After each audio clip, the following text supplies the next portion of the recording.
ಶ್ರೀ ಗುರುಭ್ಯೋ ನಮಃ.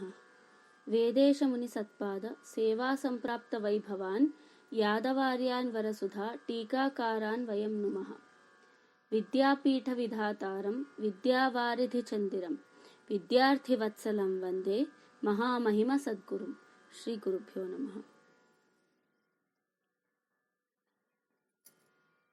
We all are fortunate enough to be born in the Madhva community.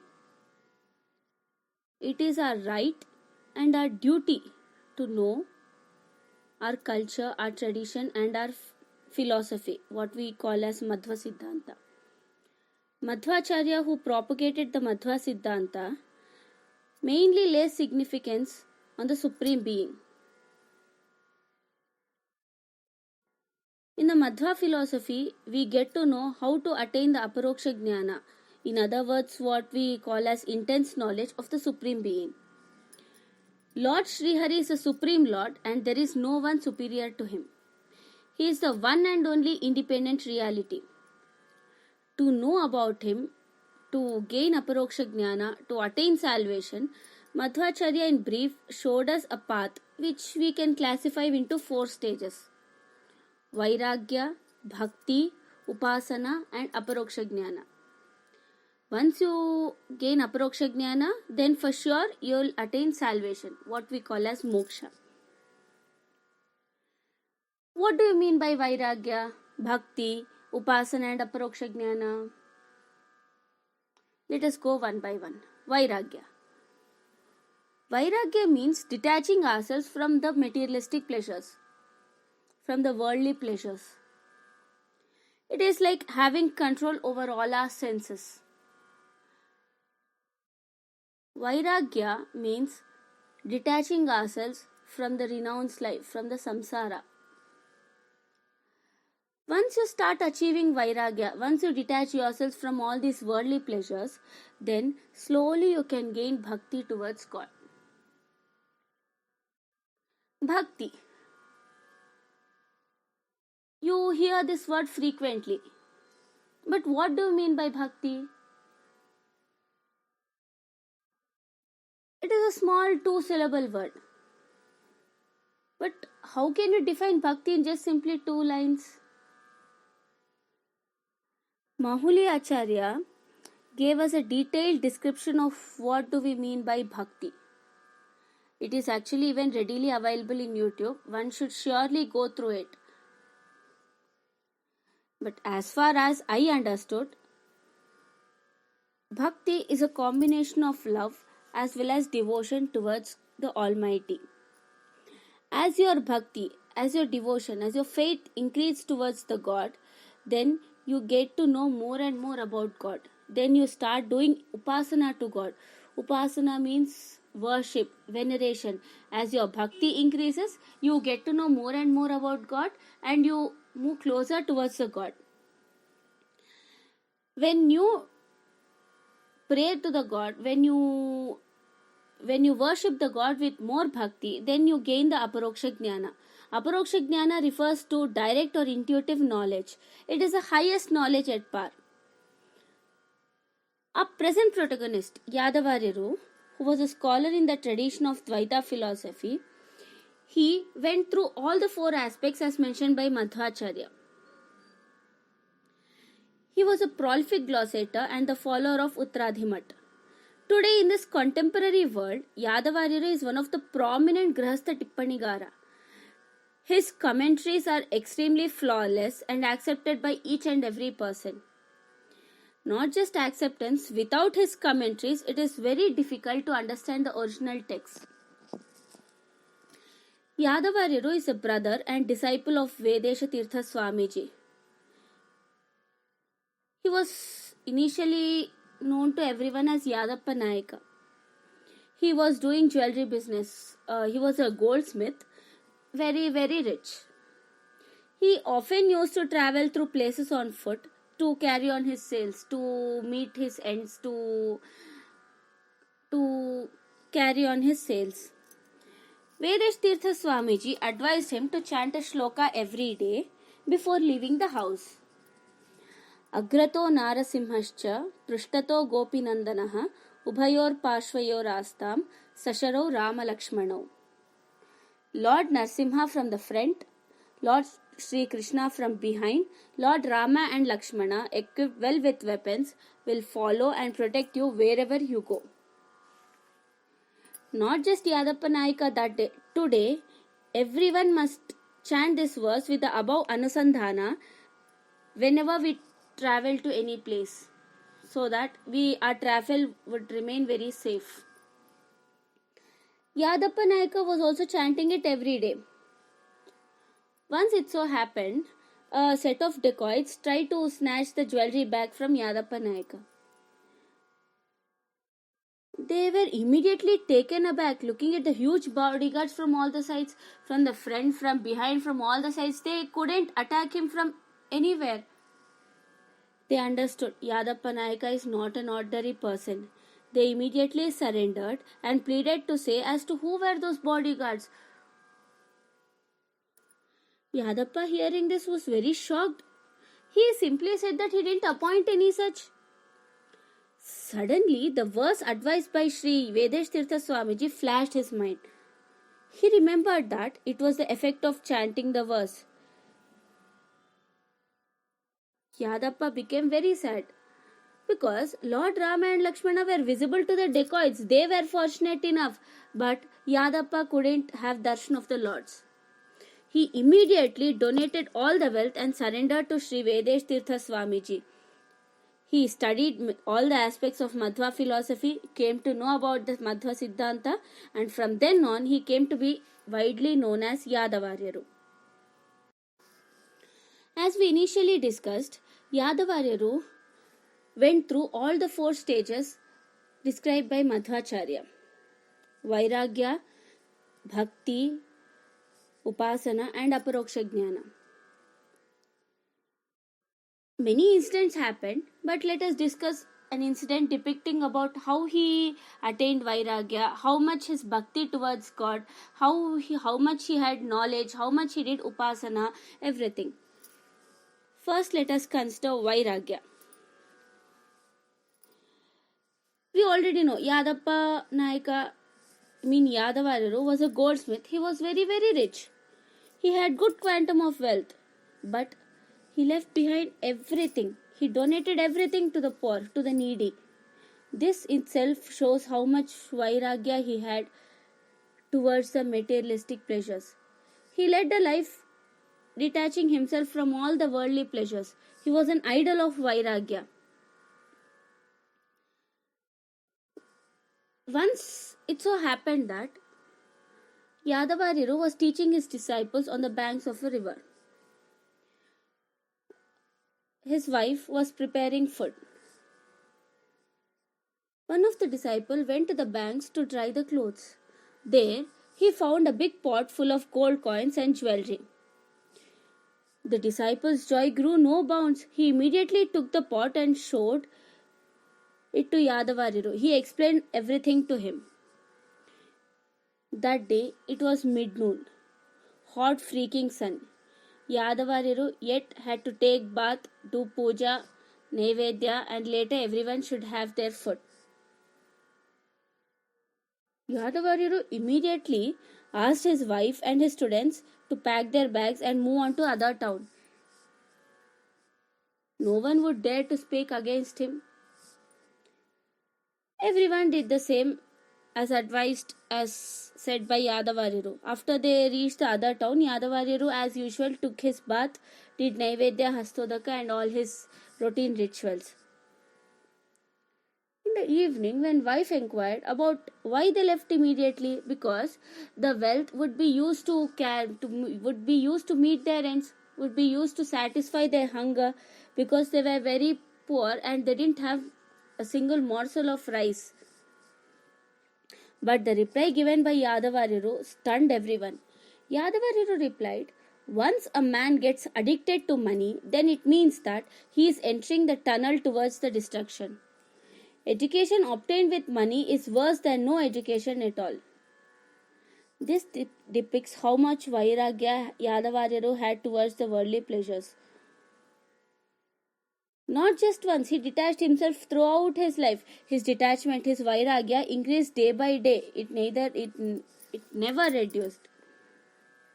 The same way he had ultimate bhakti towards the God. Once Yadavaryaru told his wife to prepare for food and he was immersed in his reading. There was not a single morsel of rice that day. That day, coincidentally, he was reading a shloka from Bhagavad Gita 9th Adhyaya. The meaning of the shloka was like this. Those who worship the God regularly with pure devotion, then the God himself is responsible to look after the welfare of them. Yadavaryaru reading this thought that if Lord Krishna might have said this, then the small children, the disciples who left behind their parents, all the luxuries, the pleasures, just to know the essence of Madhva Siddhanta, why would they suffer from hunger? Because they also would pray to the God with their deep devotion and bhakti only. Someone might have wrongly interpreted, thinking thus he struck the ending words in the book with 3 red lines.